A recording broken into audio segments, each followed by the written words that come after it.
નમસ્કાર મિત્રો, સ્વાગત છે ફરી એકવાર તમારી યુટ્યુબ ચેનલ ગુજરાતી સાહિત્ય વિદ નિકુંજ યુટ્યુબ ચેનલમાં. હું નિકુંજ પરમાર આપ સૌનું દિલથી સ્વાગત કરું છું. આજના વિડીયોમાં મિત્રો વાત કરવાના છીએ તમામ પેન્શનરો માટે સૌથી મોટા સમાચાર સામે આવે છે. મિત્રો, પેન્શનમાં થશે મોટો લાભ.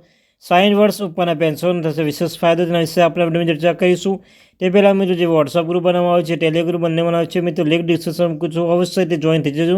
તમે ચાલો સરકારી કર્મચારી, નિવૃત્ત કર્મચારી, તેના પેન્શન બાબતે, પગાર બાબતે, પરિપત્ર આવે, ડીએ બાબતે યા કોઈ પણ માટે ઉપયોગી બને, શિક્ષણ જગ્યા માટે ઉપયોગી બને, તમામ માટે ચેનલ વાત કરવામાં આવશે. ચેનલને સબસ્ક્રાઈબ કરવાનું ભૂલશો નહીં. તો ચાલો જ્યારે મિત્રો વધારે સમયનો બગાડ વિડીયો શરૂઆત કરીએ છીએ.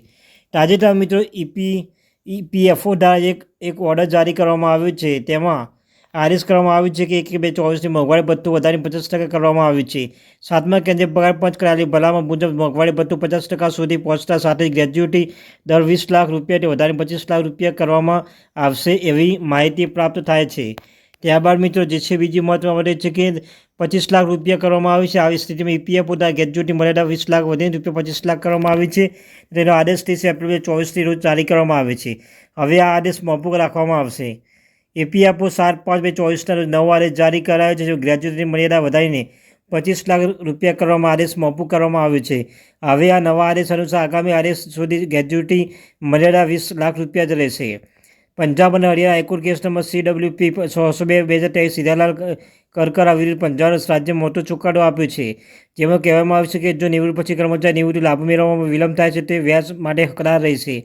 હાઈકોર્ટ ન્યાયાધીશ નમિત કુમાર જણાવ્યું હતું કે અરજદાર નિવૃત્ત થઈ ગયો છે અને સેવામાં હતો ત્યાર પછી તેની સામે કોઈ વિભાગીય અથવા ફોજદારી કાર્યવાહી બાકી નથી. તેથી અરજદારની નિવૃત્તિ પછી વ્યાજબી સમય મર્યાદામાં નિવૃત્તિ લાભો મુક્ત કરવા જોઈએ. જે કેન્દ્રીય કર્મચારી ભરતીમાં જાહેર 22 ડિસેમ્બર તે પહેલાં બહાર પાડવામાં આવી હતી જેમને જાહેરાત આધાર નોકરી મળી હતી તેમને જૂનું પેન્શન આપવામાં આદેશ કેન્દ્ર સરકાર દ્વારા જારી કરવામાં આવ્યો હતો.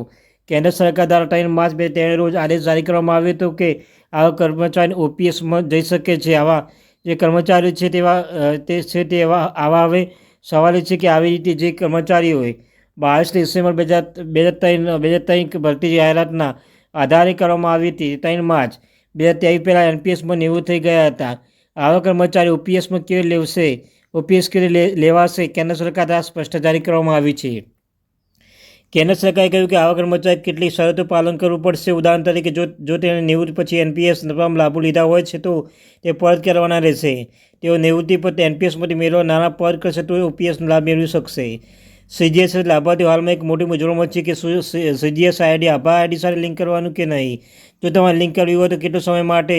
આ અંગે તમને જણાવી દઈએ કે કેન્દ્ર સરકાર CGS આઈડી આભા આઈડી સાથે લિંક કરવા ફરજિયાત બનાવી છે અને અગાઉ તેને લિંક કરવાની છેલ્લી તારીખ 30 એપ્રિલ 2024 હતી.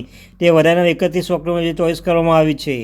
ઘણીવાર પેન્શનો અને મૂંઝવણ હોય છે કે બેઝિક પેન્શન 20% વધારે 80 વર્ષ પર થાય પણ 80 વર્ષ ઉપર અવસ્થા સાથે આપવો જોઈએ.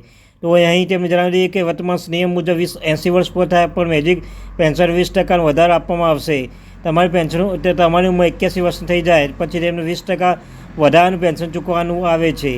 જો કે મદ્રાસ હાઈકોર્ટ, ગુવાહાટી હાઈકોર્ટ અને દિલ્હી કેટ CAT તેમના નિર્ણય કહ્યું કે પેન્શન 79 વર્ષની ઉંમર પૂર્ણ કરે અને 80 વર્ષમાં પ્રવેશ કરે તરત જ તેમના મૂળભૂત પેન્શનોમાં 20% વધારો કરવામાં આવે. પરંતુ કેન્દ્ર સરકાર તેનો સ્વીકાર કર્યો ન હતો. તેને હવે પેન્શન 80 વર્ષ પૂર્ણ કર્યા પછી 20% વધશે. આ latest update. Thank you very much.